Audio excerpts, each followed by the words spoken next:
Doctor એવું જો બોલતો હોય કે એ તો સારું છે, સારું થઈ જશે, અને પેશન્ટ આપણા 25 કિલોમીટર ફરીથી એ જતો રહે. કેમ કે કોઈ પણ પેશન્ટ જ્યારે ડૉક્ટર બોલતો હોય કે આ તો સારું છે, તો પછી હું નથી માનતો કે એ પેશન્ટ આપણે હોસ્પિટલમાં જબરદસ્તી આપણે એડમિટ થાય. અને એને લીધે એ પેશન્ટ આપણે જ્યારે ડૉક્ટરને બોલી દીધો કે સારું છે અને એપિડેમિક એરિયામાંથી આવી રહ્યો છે, હિસ્ટ્રી પણ આપી રહ્યો છે, છતાં પણ તો એ પેશન્ટ ફરીથી આપણે 25 કિલોમીટર જો દૂર એ ગામડામાં રહેતો હતો એ જતો રહ્યો. એ પેશન્ટ જ્યારે બીજા દિવસ અર્લી મોર્નિંગ 8 વાગે એ પેશન્ટ વધારે કન્ડિશન્સમાં આપણે વધારે તકલીફમાં આપતો હોય, સિવિયર વીકનેસ, વોમિટિંગ થઈ રહ્યો હોય, પલ્સ વીક થઈ ગયો હોય, ડિહાઇડ્રેશન થઈ, બીપી લો થઈ ગયો હોય, અને ત્યારે આપણે ડૉક્ટર્સ એક એડવાઇસ કરતો હોય ECG, EFT, Widal, blood serum creatinines and dengue test, અને એને ડેન્ગ્યુ પોઝિટિવ આપતો હોય. ડેન્ગ્યુ પોઝિટિવ આવ્યા પછી પણ એ પેશન્ટને રેફર 6:30 વાગે કરવામાં આવતો હોય. પેશન્ટ એક દિવસ પહેલાં નોર્મલ આવ્યો હતો, એ દિવસ સવારમાં 8 વાગ્યાનો આવ્યો હતો, પણ રેફરલ ટાઈમ આપણે 6:30, એટલે કે 12 કલાક, 10 કલાક એને થઈ જાય, અને રેફરમાં ફક્ત 2 લાઇન લીખતું હોય કે refer this patient with the thrombocytopenia and abdominal distension with no any skilled person. કોઈ સ્કિલ્ડ પર્સનને પણ સાથમાં ભેજવામાં નથી આવતો હોય, અને એ પેશન્ટ જ્યારે હાયર સેન્ટર ઉપર જાવે અને એક્ઝામિનેશન કરવામાં આવે તો ડેડ થઈ જાય. આનો સોશિયો ઇકોનોમિક ઇફેક્ટ. એની વાઇફ હાઉસવાઇફ છે, 2 બાળક છે, કોઈ પેરેન્ટ્સ નથી, કોઈ બ્રધર નથી, અને હોમ લોન 25 lakhs છે. એક સૌથી મોટો ક્વેશ્ચન આવે છે, was death is preventable? Was the methodology of examination proper? Why delay the test? The refer time is right, or a skilled person why not give? આપણે ફક્ત જો એવું માનતા હોય કે ગુજરાતમાંથી એક માણસ ગયો તો પોઈન્ટમાં આવશે રેટ, પણ કોઈ દિવસ એ વિચાર્યો કે એના ઘરમાં એ 100% છે. જે દિવસ આપણે એવું ફિલિંગ થશે કે એક પણ મેડિકલ એરરના લીધે કોઈની જો ડેથ થાય, એક કોઈના ઘરમાં 100% છે, તો હું માનું છું કે આ best quality health care services આપી શકો. જો એ ફિલિંગ ના થાય અને એવું ફિલિંગ થાય કે આખા સ્ટેટમાં તો આ 0.00માં આવે, તો મને નથી લાગતો કે ક્વોલિટી હેલ્થ કેર સર્વિસીસ આપણે વિચારી શકાય. તો એટલે હું એક જ વર્ડ બોલું છું કે કોઈ પણ માણસ એના ઘરમાં 100% છે, જેને લીધે આખું ગામ, આખું ઘર એનો તવા થઈ જાય છે. અને આનો ક્વેશ્ચન એ આવે છે કે why should we care? Is improvement possible? What seem to make a difference? And why are not we doing better job? Who is responsible for it?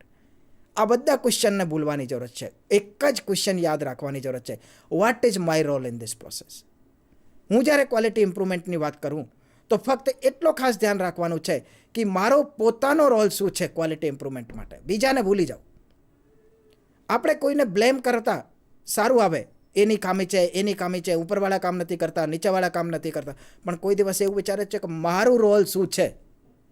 જો આપને એ વિચારવામાં આવશે કે ખરેખર ક્વોલિટી ઇમ્પ્રુવમેન્ટમાં મારું રોલ શું છે, અને એ રોલને આપ દિલથી કરશો, તો હું માનું છું કે 100% ક્વોલિટી ઇમ્પ્રુવમેન્ટ આપણે થઈ શકે. અને એને માટે આપણો આન્સર એક જ છે કે ટોટલ ક્વોલિટી મેનેજમેન્ટ સિસ્ટમ.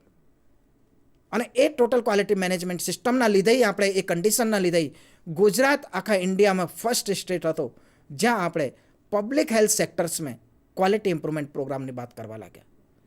અને એ ફક્ત વાત કરવાય નથી લાગ્યા, એ ક્વોલિટી ઇમ્પ્રુવમેન્ટ પ્રોગ્રામનું આપણે implementation primary health centres, community health centres, CHC, urban health centres, sub district hospitals, district hospitals, blood bank, medical college, laboratory, food and drugs, dental college, mental college, paraplegia hospitals, medical college મેં દરેક જગ્યાએ આપણે આ implementation કરવામાં આવ્યું. અને સૌથી સારામાં સારી વાત છે કે આપણા ગવર્મેન્ટ ઓફ ગુજરાતના અહીંયા ડિસ્ટ્રિક્ટ ક્વોલિટી એશ્યોરન્સ ઓફિસર અને સ્ટેટ ક્વોલિટી એશ્યોરન્સ ઓફિસર તરીકે પણ આપણે નિમણૂક આપવામાં આવી.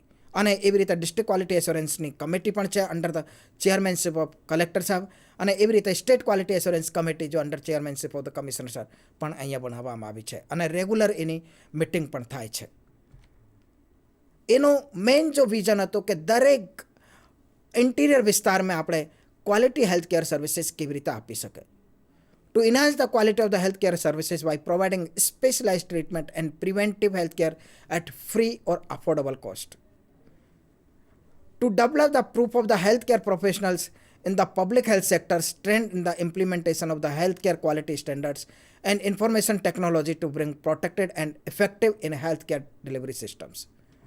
અને એવી રીતે વિઝન કે ક્વોલિટી હેલ્થ કેર સર્વિસીસ એ પ્રિવેન્ટિવ, ક્યોરેટિવ અને રિહેબિલિટેશન સર્વિસીસમાં બેસ્ટ ગુણવત્તાસભર આરોગ્ય સેવાઓ આપણે આપવું, એ આપણા પ્રોગ્રામનો ખાસ ઉદ્દેશ છે. એનો જો જ્યારે આપણે ઉદ્દેશની વાત કરીએ તો ઇમ્પ્લિમેન્ટેશન ઓફ ધ સેફટી, આપણા પોતાની સેફટી અને આપણા પેશન્ટની સેફટી એ ખૂબ જ જરૂરી છે ક્વોલિટી ઇમ્પ્રુવમેન્ટ પ્રેક્ટિસીસ માટે. ઇનકોર્પોરેશન ઓફ ધ મેનેજમેન્ટ ટૂલ્સ, ખરેખર ટૂલ્સ કોઈ પણ ટ્રીટમેન્ટ જ્યારે કરતા હોય તો સ્ટેન્ડર્ડ ટ્રીટમેન્ટ પ્રોટોકોલ ગાઈડલાઇન્સ જે પણ ટૂલ્સ છે એને ઇનકોર્પોરેટ કેવું કરવું. બિલ્ડિંગ ધ સસ્ટેનેબિલિટી, કોઈ પણ પ્રોગ્રામ જ્યારે આપણે કરતા હોય તો એને સસ્ટેન કેવી રીતે રાખવું, કેમ કે કોઈ પણ પ્રોગ્રામ મેન બેઝ ના હોવું જોઈએ કે એક માણસ આવ્યો બીજો માણસ આવીને પ્રોગ્રામ બંધ થઈ જાય, એ ના ચાલે. ખરેખર પ્રોગ્રામને સસ્ટેન કેવી રીતે કરી શકે, કેમ કે પ્રોગ્રામ સિસ્ટમ બેઝ ચાલવું જોઈએ રાધર દેન મેન બેઝ. અને જો સિસ્ટમ બેઝ ચાલશે તો રિયલ ક્વોલિટી આવશે. એવી રીતે બેન્ચમાર્ક ધ ઇન્ડિકેટર્સ, કોઈ પણ ઇન્ડિકેટર્સની આપણે વાત કરીએ તો એનો બેન્ચમાર્ક આપણે રાખવો ખૂબ જ જરૂરી છે. એ બેન્ચમાર્ક ઉપર આપણે કેવી રીતે પહોંચી શકાય એનું આખું પ્લાનિંગ આપણે કરવું જરૂરી છે. એ આપણો ખાસ આ ક્વોલિટી ઇમ્પ્રુવમેન્ટ પ્રોગ્રામનો હેતુ છે. અને કન્ટિન્યુઅસ ક્વોલિટી ઇમ્પ્રુવમેન્ટ માટે, કેમ કે કોઈ પણ પ્રોગ્રામને જો આપણે સક્સેસ કરવું હોય તો એના માટે આપણે એક કલ્ચર જોઈએ. અને કલ્ચર ક્રિએટ કરવા માટે આપણે દરેક માણસને અવેરનેસ ખાસ જોઈએ. એ આપણે દરેક માણસ, હેલ્થ સ્ટાફ હોય કે આપણે લોકલ પબ્લિક હોય, એ દરેકને જ્યારે આપણે અવેરનેસ કરી શકે તો એ આપણે રિયલ ક્વોલિટી ઇમ્પ્રુવમેન્ટ થઈ શકે. અને એને માટે આપણે ગુજરાત સરકાર કામ કરી રહી છે કે દર મહિના આપણે સ્વચ્છતા મિશન ઓડિટ કરવામાં આવે છે, જેના લીધે આપણે ક્વોલિટી કલ્ચર થાય, ઇન્ફેક્શન કંટ્રોલ થાય. ઇન્ફેક્શન કંટ્રોલના લીધે આપણે બેડ ઓક્યુપન્સી છે એ આપણે થોડી વધી શકે. અને જો એવરેજ લેન્થ ઓફ સ્ટોપ છે, જે ખરેખર આપણે પેશન્ટ એને 2 દિવસથી રહેવાનું હતું પણ ઇન્ફેક્શન કંટ્રોલના લીધે જો વધારે દિવસ રહેતું હોય તો એને ઓછું કેવી રીતે કરી શકાય. જો આપણે ક્લીનનેસ હોય તો ઇન્ફેક્શનને રોકી શકાય. અને ઇન્ફેક્શનને લીધે બીજો આપણે એન્ટીબાયોટિક પોલિસી છે એને પણ આપણે પ્રોપર રીતે કરી શકાય. તો એ જો છે આપણે કે કાઇઝન ઇમ્પ્લિમેન્ટેશન, કાયાકલ્પ, 5S ઇમ્પ્લિમેન્ટેશન ખૂબ જ જરૂરી છે. અને સ્વચ્છતા મિશન ઓડિટ પણ જરૂરી છે કન્ટિન્યુઅસ ક્વોલિટી ઇમ્પ્રુવમેન્ટ માટે. તો અહીં આપણે રિયલ આ ઓબ્જેક્ટનું પૂરી પાડી શકાય. એવી રીતે prepare the mind set for the implementation of the quality standard. જ્યારે પણ આપણે ક્વોલિટી પ્રોગ્રામની વાત કરીએ, કોઈ પણ પ્રોગ્રામ, આપણું સૌથી પહેલાં માઇન્ડ સેટ તૈયાર કરવું પડે. એવું નથી કે આ ક્યાંથી આવી ગયો, ના, આપણે પોતાના અંદર વિચારું કરવું પડે કે ખરેખર આ જો પ્રોગ્રામ છે એ મારા માટે બેનિફિટ છે, મારા દર્દી માટે બેનિફિટ છે, મારા સમાજ માટે બેનિફિટ છે અને મારા રાજ્ય માટે બેનિફિટ છે. અને જો મારા રાજ્ય માટે હોય તો આપણા દેશ માટે પણ બેનિફિટ હોય. જો આપને એવું લાગતું હોય કે આ ક્વોલિટી ઇમ્પ્રુવમેન્ટ પ્રોગ્રામ ખરેખર દરેક માટે ઇમ્પ્રુવમેન્ટ છે, દરેક માટે જરૂરી છે અને એના લીધે આપણે કોઈની જિંદગી આપણે આરામથી બચાવી શકે, કેમ કે એક પણ નાનકડો એરર કોઈની જિંદગી અને મોતનું કારણ બની શકે. જો રિયલ ક્વોલિટી ઇમ્પ્રુવમેન્ટ આપણે કરીએ તો હું સોચું કે તે સૌથી પહેલાં આપણું માઇન્ડ સેટ એક કરવું પડે કે મને ક્વોલિટી હેલ્થ કેર સર્વિસીસ આપવું, તોય આપણે રિયલ વેમાં ચાલશે. કેમ કે ક્વોન્ટિટી બડી ઇઝી છે, ક્વોન્ટિટી આપણે વધારી નાખો, ક્વોલિટી સત્યને સ્વીકાર કર્યા પછી આપણે ક્વોલિટી ઇમ્પ્રુવમેન્ટ કરી શકે. એટલે માટે સૌથી પહેલાં માઇન્ડ સેટ આપણે તૈયાર કરવું ખૂબ જ જરૂરી છે.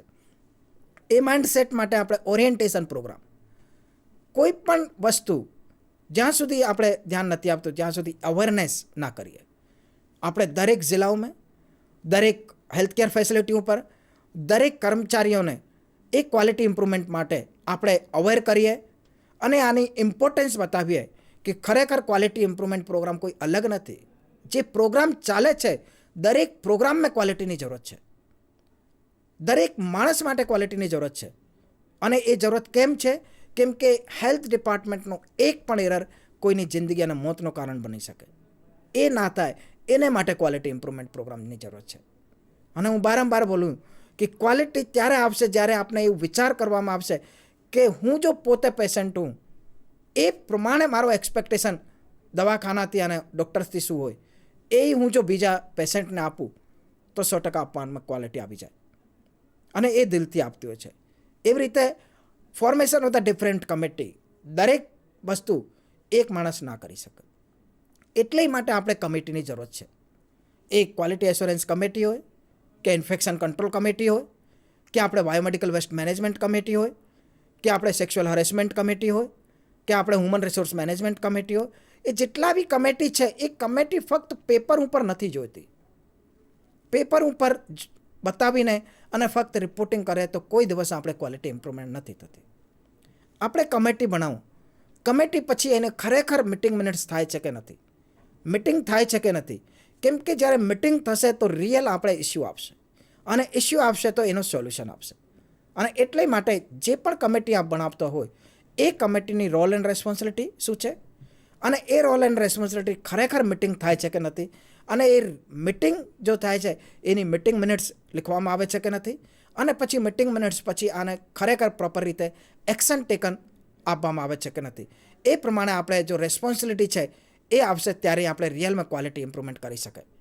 Gap analysis as per the quality standard. ઘણા જગ્યાએ આપણે એવું જોવા મળે છે કે કોઈ પણ જ્યારે સ્ટેટની ગ્રાન્ટ આપવામાં આવે છે, આમે ખર્ચ કરી નાખો, આમે કેવી રીતે થશે, આમે કેવી રીતે થશે, એવું આપણે કરવાની જરૂરત નથી.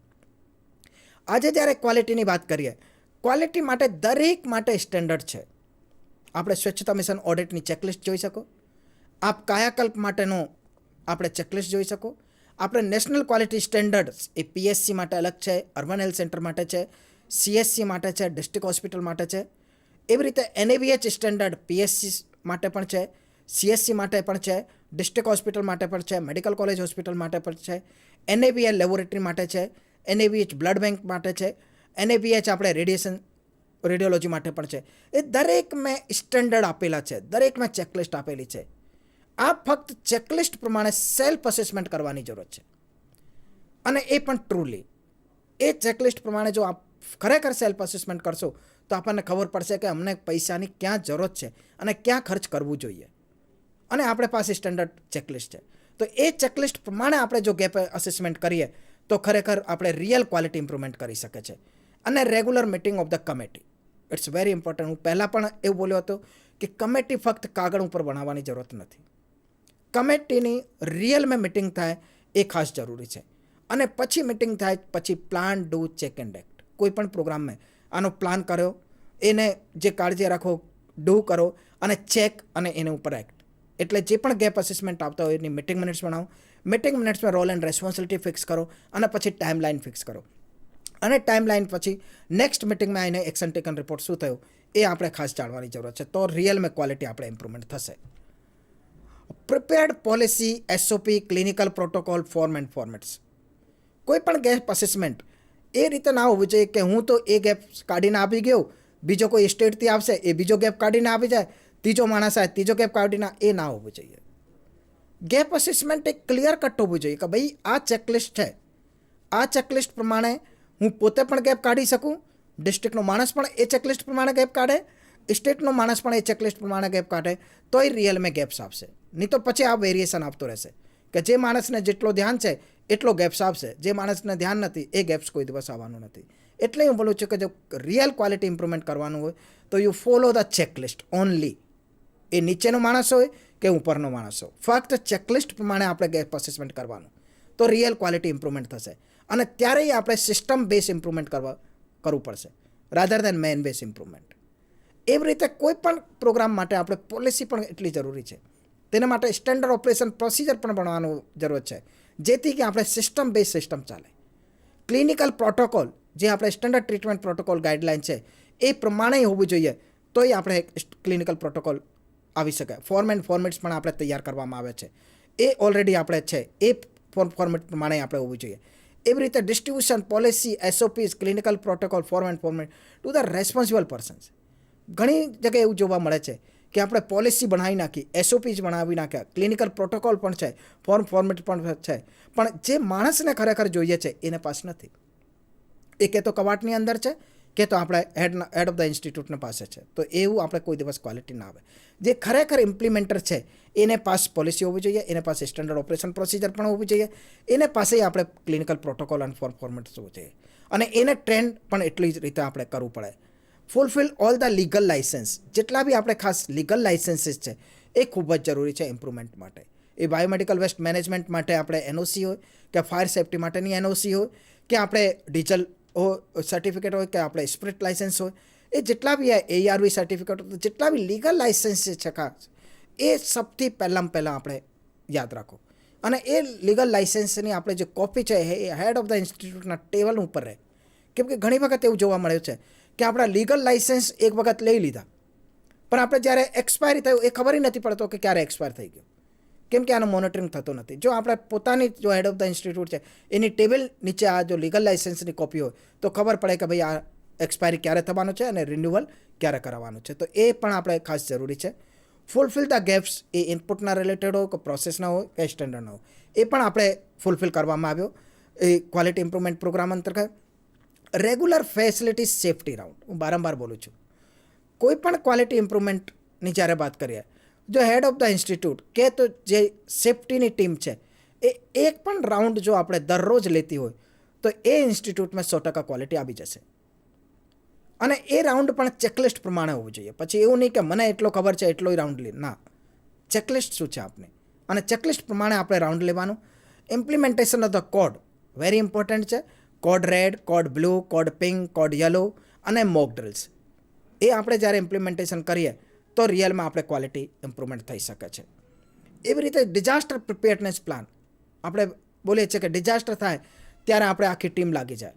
જો પહેલાંથી અમને પ્લાન બનાવેલો હોય, પહેલાંથી આપણને ખબર હોય કે આપણા એરિયામાં પાછળના 10 વર્ષમાં એ ડિઝાસ્ટર થયા હતા, એ દરેક ડિઝાસ્ટર માટે આપણે જો પ્રોપર પ્લાન હોય તો હું માનું છું કે આવતા ડિઝાસ્ટરને આપણે પ્રોપર રીતે હેન્ડલિંગ કરી શકાય. અને એટલે માટે આપણે પ્રોપર રીતે ડિઝાસ્ટર પ્લાન હોવું જોઈએ. બેસિક ઇન્ફેક્શન કંટ્રોલ પ્રેક્ટિસીસ ખૂબ જ સારી હોવી જોઈએ. ઘણી વખત એવું જોવા મળે છે કે જ્યારે અમે પૂછવામાં આવે કે ભાઈ ઇન્ફેક્શન કંટ્રોલની આપણી ઇન્ફેક્શન રેટ શું છે, તો મોટા ભાગનો જવાબ હોય છે કે સાહેબ મારા પાસે તો 0 છે, મારા હોસ્પિટલમાં 0 છે. પણ એ 0 કેવી રીતે આવી? શું પ્રોસેસ કરો છો? શું આપ સ્ટેન્ડર્ડ પ્રોટોકોલ પ્રમાણે પ્રોસેસ કરો છો? શું આપને પ્રોપર રીતે સ્વાબ ભેજવામાં આવ્યો? શું આ જો પ્રોસેસ આપણે સ્વાબ ભેજવામાં આવ્યો આનો રિયલ વેમાં આપણે કલ્ચર થયો હતો, પ્રોપર લેબોરેટરી પાસે કલ્ચર થયો હતો? એ પણ જરૂરી છે. એટલે આપણે સત્યને સ્વીકાર કરવું પડે છે કે ખરેખર સ્વાબ લેવામાં આવ્યો એ સાચો હતો, જે લેબોરેટરી પાસે જે રિપોર્ટ આપવામાં આવી એ પણ સાચી હતો. તો આપણે રિયલ ક્વોલિટી ઇન્ફેક્શન કંટ્રોલ પ્રેક્ટિસને આપણે કરી શકીએ. Implementation of the patient right and responsibility very important. Patient right અને રેસ્પોન્સિબિલિટી એ આપણે ડિસ્પ્લે પણ હોવી જોઈએ અને એ દરેકનો આપણે ઇમ્પ્લિમેન્ટેશન કરવાનું પણ હોય છે, તો આપણે રિયલમાં ક્વોલિટી લાવી શકીએ. મેનેજમેન્ટ ઓફ ધ મેડિકેશન્સ એ પણ ખૂબ જ જરૂરી છે. મેડિસિનનું મેનેજમેન્ટ કેવી રીતે કરવું, જેના લીધે કે છેલ્લી ઘડી આપણે મેડિસિન ના રહે તો પછી મતલબ રહેતો નથી.